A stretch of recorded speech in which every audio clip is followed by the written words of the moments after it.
ነው። ከኤርትራ ጋር ያለው ግንኙነትም በተመሳሳይ እነዛ ሰዎች ጥንስስ ነው። የማንንም የትግራይ ህዝብ አይወክልም። የትግራይ ህዝብ ውይይት አላደረገበትም። በዛ ላይ ህወሓትም እንደ ተቋም ያሁኑም ቢሆን ህገወጡ ማለት ነው።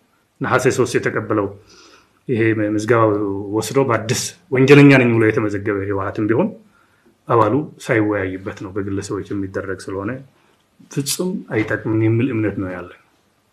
የህዝብ ለህዝብ ግንኙነት ቢሆን በጣም ጠቃሚ ይሆናል። ደግሞ ኤርትራ ሉዓላዊ ሀገር ነው። ከኢትዮጵያ መንግስት ነው ግንኙነቱ። በኢትዮጵያ መንግስት ነው መሄድ ያለበት እንጂ በየፍና የምትሄድበት ከሆነ ሄዶ በሌላ መንገድ የሚቋጭ ይሆናል። ለትግራይ ህዝብ ቢያንስ አይጠቅምም ማለት ነው። ጦርነት ሊቀሰቅሱ ይችላሉ። ማንኛውም ኢትዮጵያውያን ጭምር ነው ይሄን መቃወም ያለበት። የትግራይ ህዝብ ብቻ አይደለም። መልሰን ወደ ጦርነት የጥቂት ሰዎች ፍላጎት እና የጦርነት አዋዜ ለማሟላት ብለን ከተጠያቂነት ለመዳን በሚያደርጉት እንቅስቃሴ ኢትዮጵያም ትግራይም መልሰው ወደ ጦርነት የሚገቡበት ሁኔታ መኖር የለበትም። ሁሉም መስራት አለበት፣ መትጋት አለበት የሚል ነው ያለን። እኛ በዚህኛው አስተሳሰብ ያለን ሰዎች ኢትዮጵያዊነትን ነው የምናስቀድመው፣ ኤርትራዊነትን አይደለም። ኢትዮጵያዊነት ላይ እዛው ላይ ያሉ ችግሮች እንደ ሀገር መፍታት ይጠበቅብን ይሆናል። ያልተፈቱ ብዙ ችግሮች አሉ ትግራይ ውስጥ መፈታት ያለባቸው። ከዚህ ውጭ ግን እንድንነጠል አይደለም። ትግራይ እኮ ወደ ኢትዮጵያ ሪኢንቴግሬት እንድትሆን እንፈልጋለን። አንዱ ትግላችንም ይሄንን ነው የሚሆነው። ከሐራ መሬት ብላችሁ ያነሳችሁት ነገር አለ።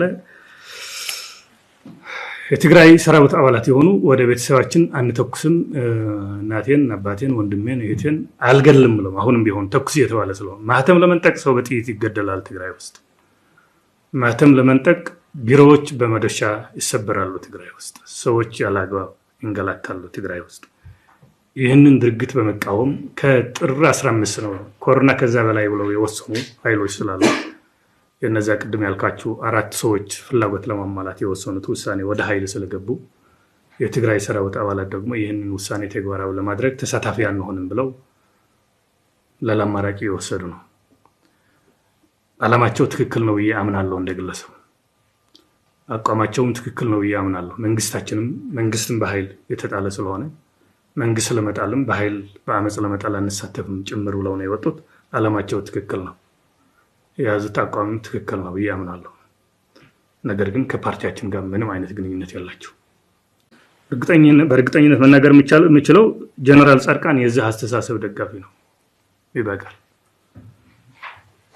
አብዛኛው ከነዛ ቅድም ያልኳቸውና በተለያየ ምክንያት እዛው ላይ ከቆሙ ሰዎች በቀር ይህን አስተሳሰብ የሚደግፉ ናቸው። አባልነት ነው ፎርማሊቲ ነው የሚሆነው ማለት ነው።